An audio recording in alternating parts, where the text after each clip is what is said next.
Hi, this is Mrs. Sagliano, and today we're doing Chapter 3, Day 7. Just to let you know, it's a little bit of a long video because originally it was in 2 parts, but let's get started with Part 1. All about inverse functions. And the first thing we're going to do is determine if a function is considered one-to-one, and we're going to do that both algebraically and graphically. The next thing we're going to do is we're going to find the inverse of a function, and then the last thing we're going to do is find the domain and range of a function, as well as the domain and range of the function's inverse. And we're going to use one to find the other. All right, so first thing is, in order to be one-to-one, each output has to come from exactly one input. So each y value has to come from exactly one x value. Next, the graph must pass the horizontal line test. We've used the vertical line test before, so the horizontal line test is quite similar, except it uses a horizontal line.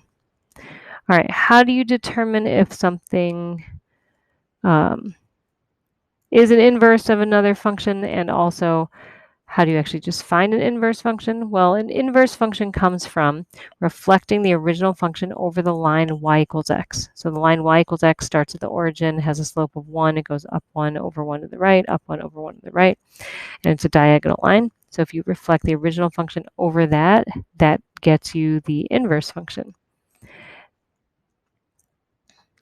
And then one thing we're going to be doing is actually finding the inverse. So in order to do that, we're going to take the x and y in a function, and we're going to switch them, and then we're going to solve for the new y.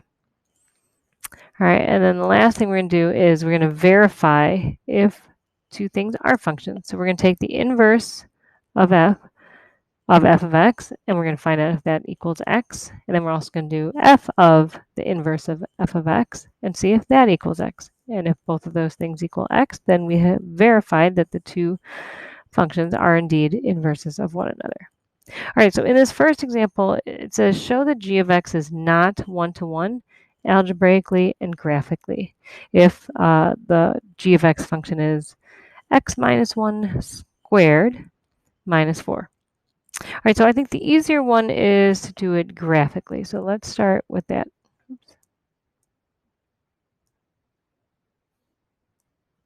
All right, so let's start graphically.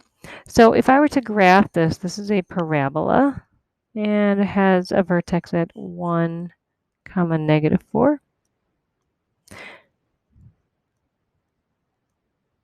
So I can draw a rough sketch of that. And we're going to go add in a couple more points here. Here's one at 1, negative 3, 0, negative 3, and then negative 1, 0, and 3, 0. You can check that on your calculator to make sure I have the right points. All right, so here's my graph. If I'm going to do the horizontal line test, then I'm going to draw a horizontal line. And if that horizontal line touches only once, that's good. If it touches more than once, then it fails. So right now, this is going to fail the horizontal line test. I'm just going to abbreviate this. And because this line fails the horizontal line test, it is not one-to-one. That symbol means therefore it is not one-to-one. All right, so that's one method. The other method is the algebraic method. All right, so in order to do that, if a function is one-to-one, then A is equal to B. So therefore, we need to assume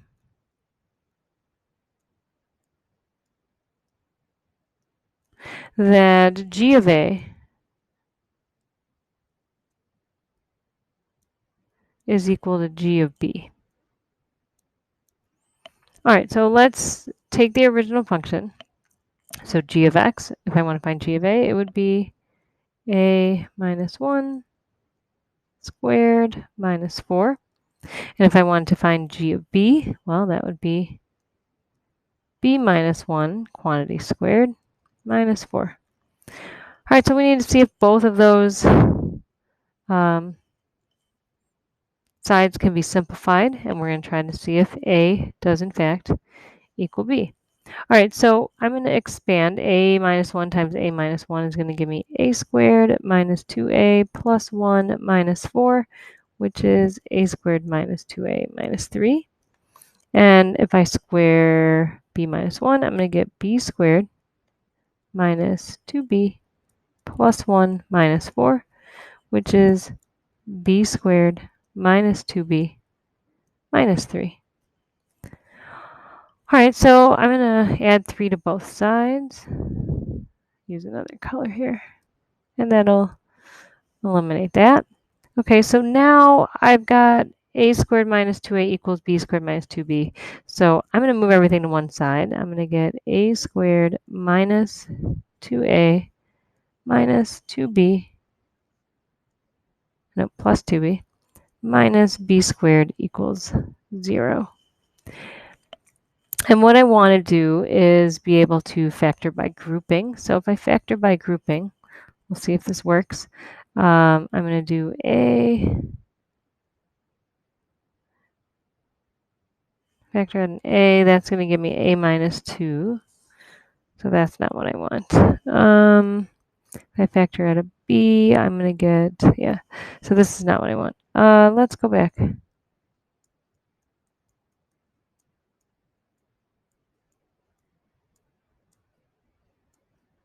And if I do that, I'm going to try to factor by grouping.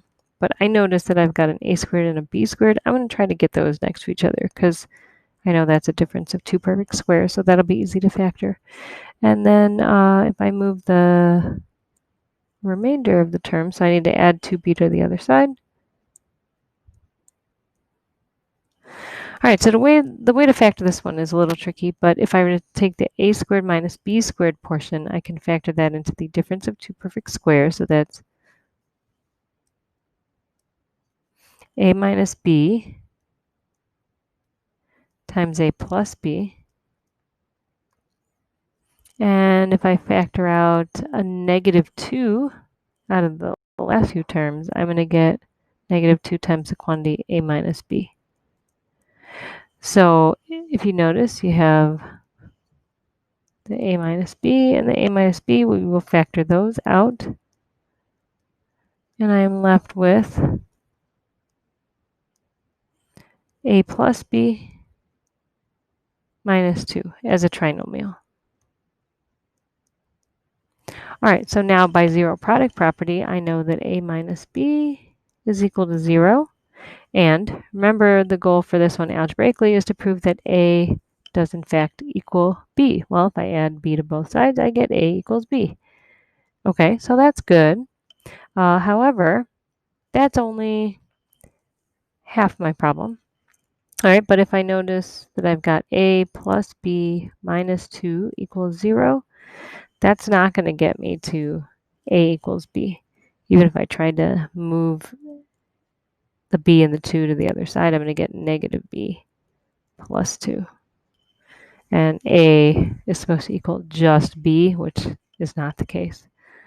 So a does not equal b here. It would have to be true for all cases.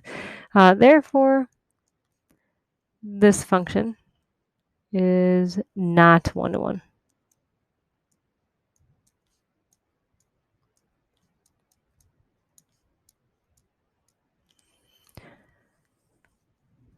All right, so moving on to the next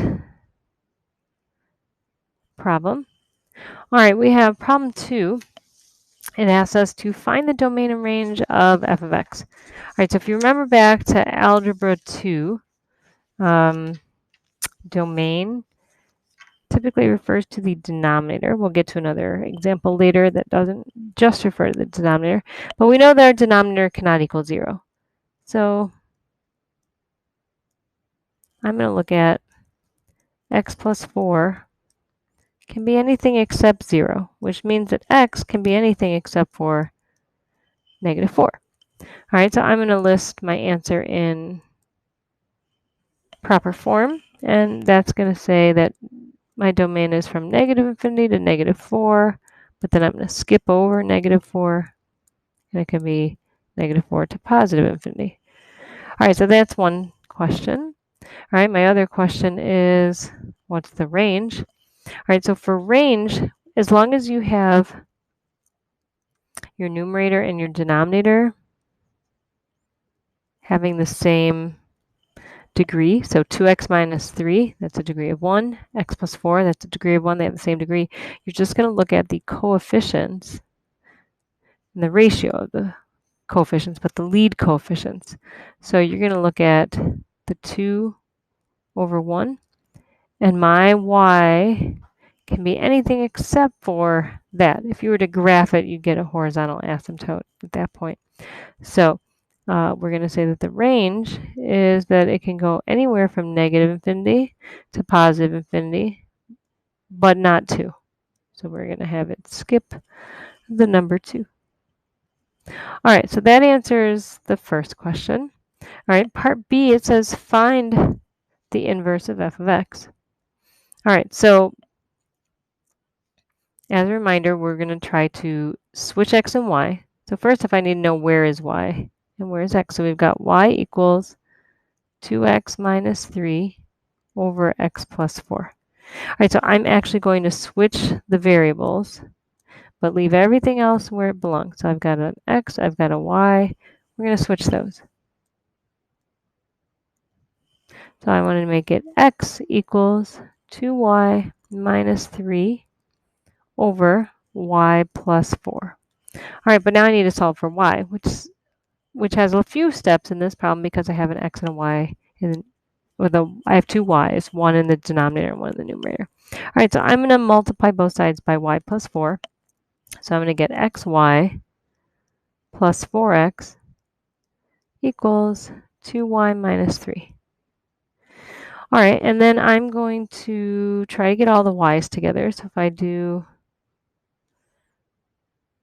xy minus 2y and move the 4x to the other side, I've got negative 4x minus 3. Okay, I'm going to factor out a y, and I'm going to get y times the quantity x minus 2 equals negative 4x minus 3. All right, now my last step is to divide by the quantity x minus 2. So I've got negative 4x minus 3 over x minus 2. And then to make it look a little bit better, we shouldn't just say y equals. We should use the proper inverse notation, which is the inverse of f of x. It looks like f to the negative 1. So that equals negative 4x minus 3 over x minus 2. All right, so that's part B. Part C asks me to find the domain and range of the inverse of f of x. Okay, well, let's look at the equation for the inverse of f of x. In my denominator, what would make my denominator 0 is if x minus 2 were to equal 0, x would equal 2. So I can have anything from negative infinity to 2, and then from 2 to positive infinity. All right, so that's my domain.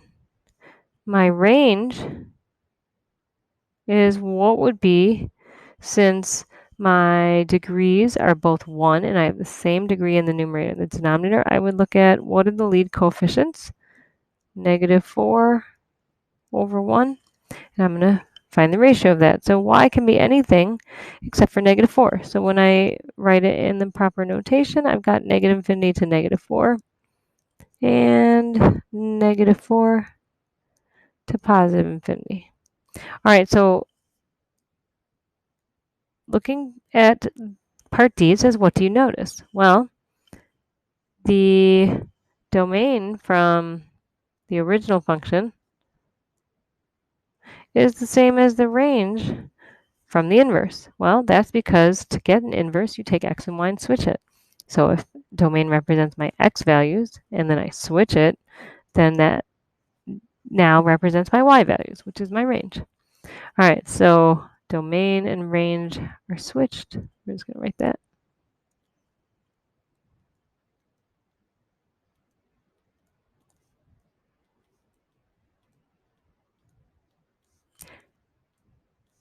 So one thing you could do in part C, now that you know the domain and range are just switched, is instead of calculating what is the domain and range again, just look back at what was the original domain and range and then just switch them.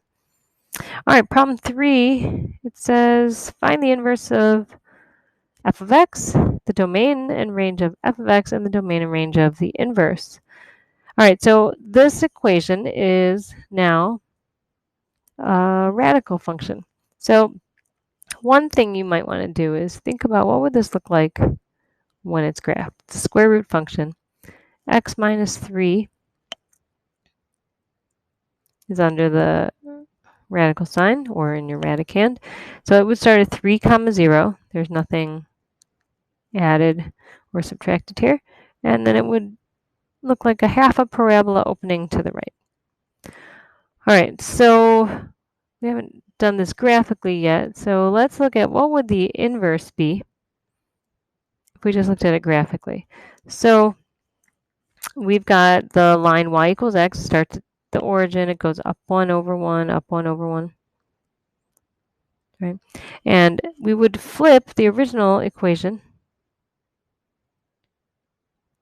over the line y equals x, and you'll get that. That's your inverse.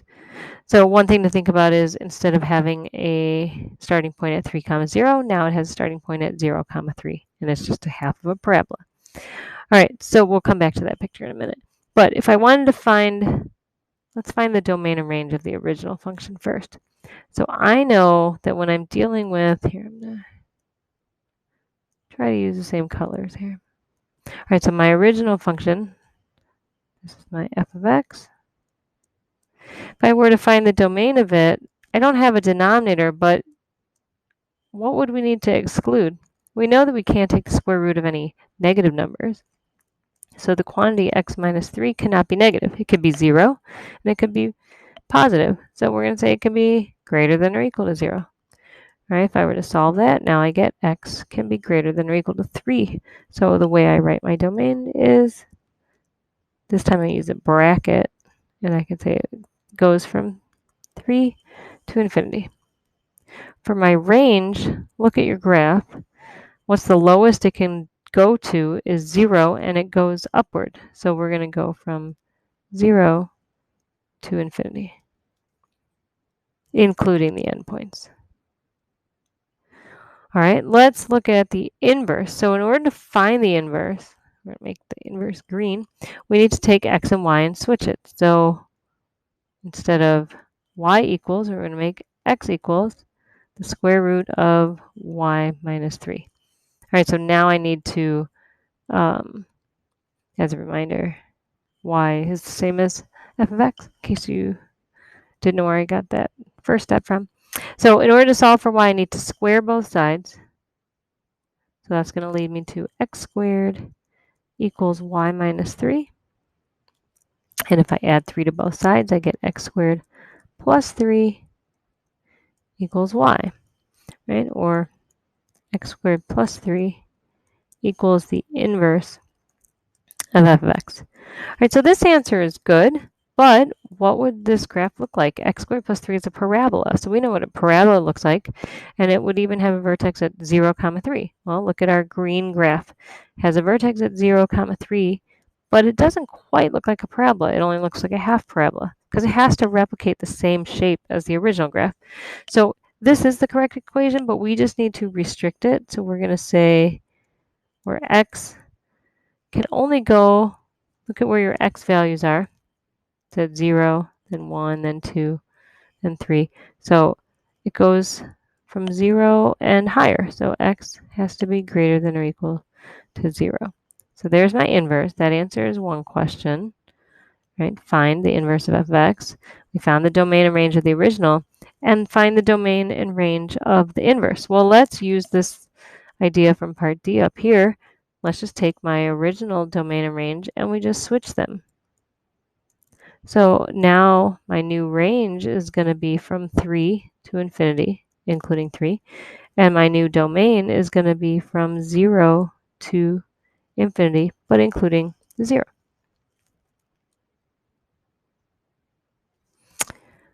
All right, next problem is related to the same equation from before. It says find f of the inverse of f of 2.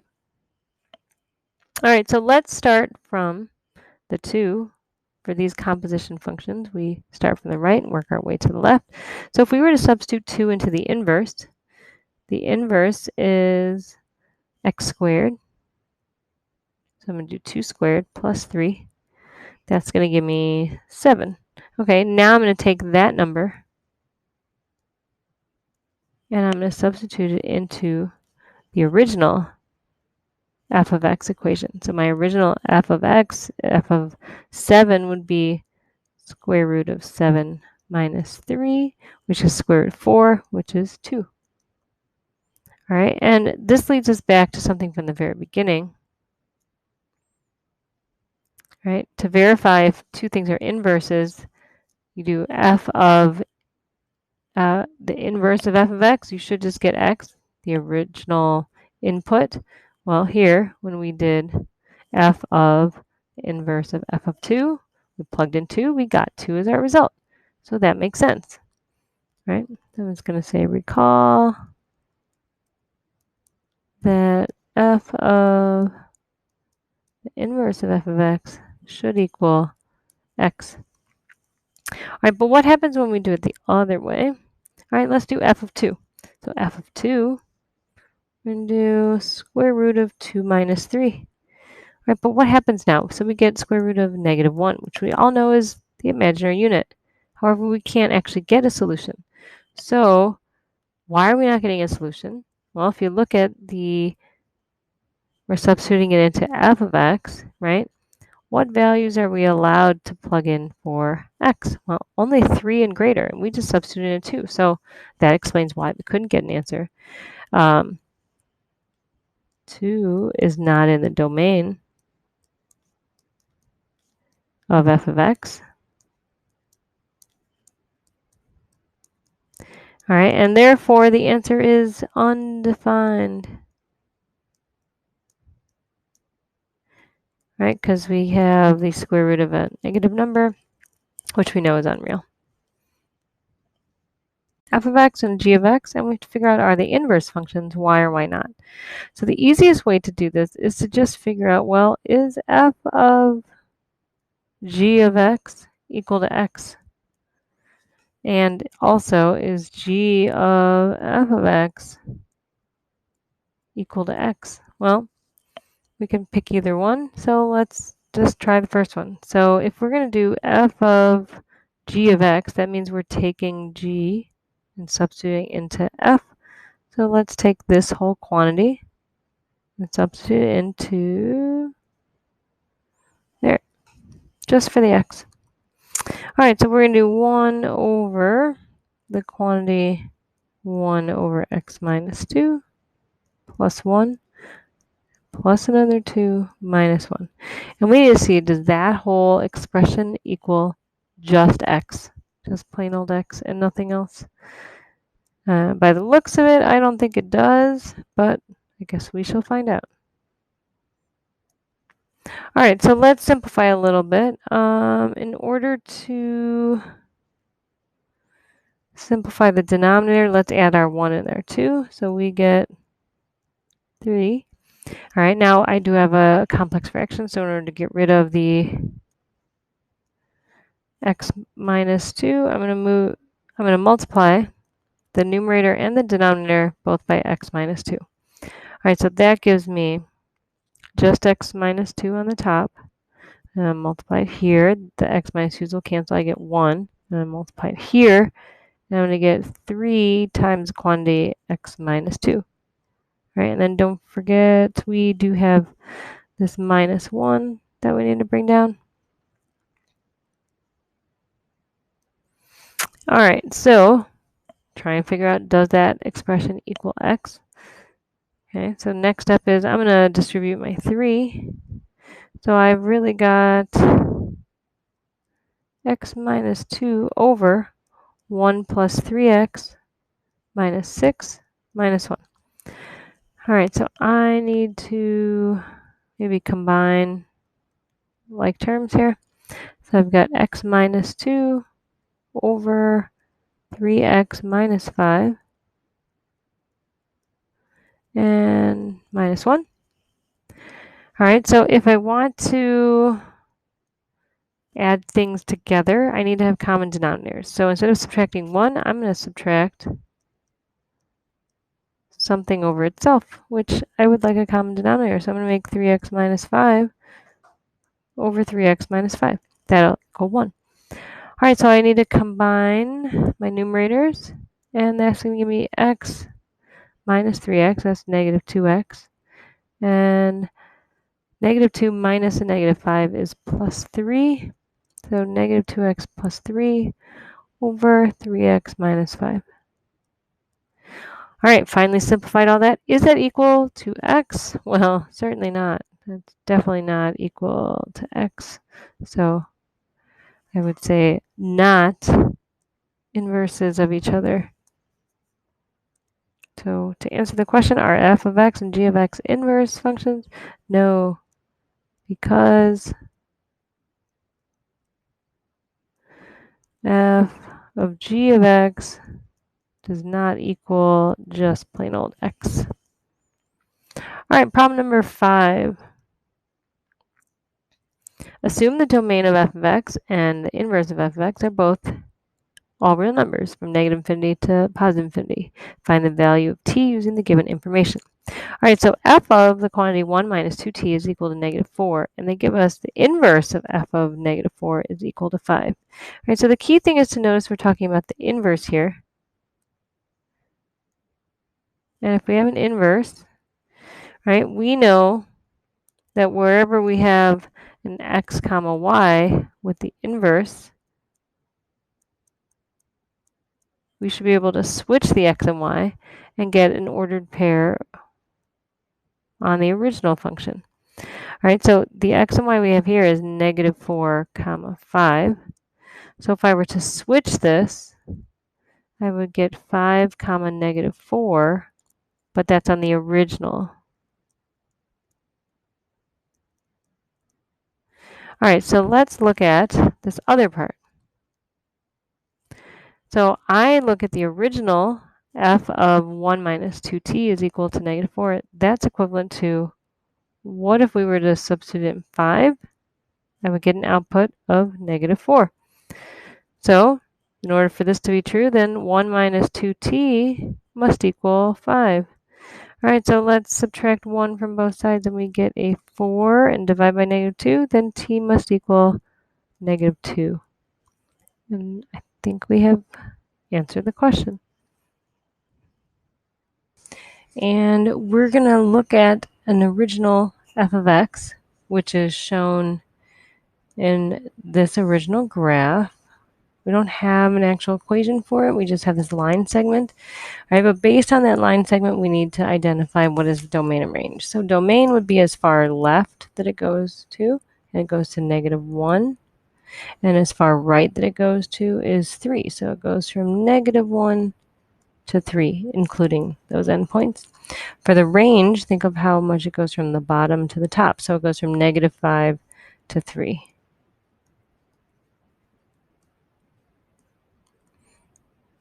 All right, so now in number 1, we're going to take this original function and we're going to do some transformations to it.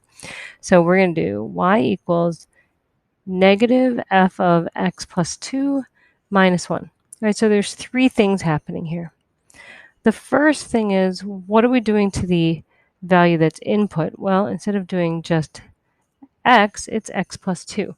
A shift like this produces an opposite effect. So this would shift the entire graph left 2 units.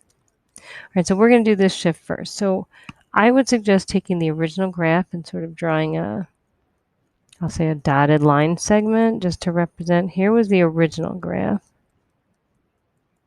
All right, so step number 1 is I'm going to shift it to the left 2. So if I took the endpoints and moved it over 2 spaces to the left, then all the points in between should follow. Okay, so here is the first transformation. All right, the second thing I'm going to do is I'm going to deal with this part, the negative of f of x plus 2. So if I have a negative sign here, this is a reflection over the x-axis. And the reason for that is if I do negative f of x, that's the same thing as doing negative y. So think about if your y coordinate was 3 and now it becomes negative 3, or if it was negative 3 and it becomes positive 3, that point goes over the x-axis.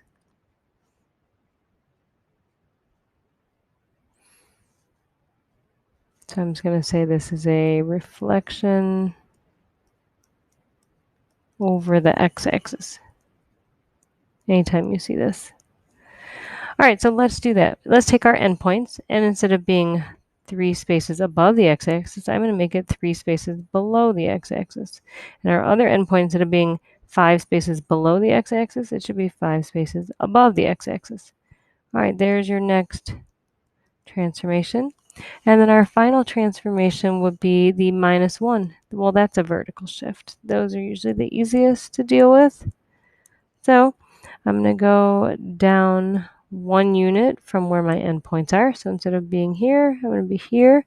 So my final point's at 1, 4, and I'm just going to write this down. You'll see why in a second. And move down 1. This is at -3, -4. All right, so this purple one, that is my final answer, but it does ask me to find the domain and range. So my domain goes from -3 to 1, and my range goes from -4 to +4. All right, so this one is y equals the inverse of f of x. All right, well, when I have an inverse, I just need to switch the x and y.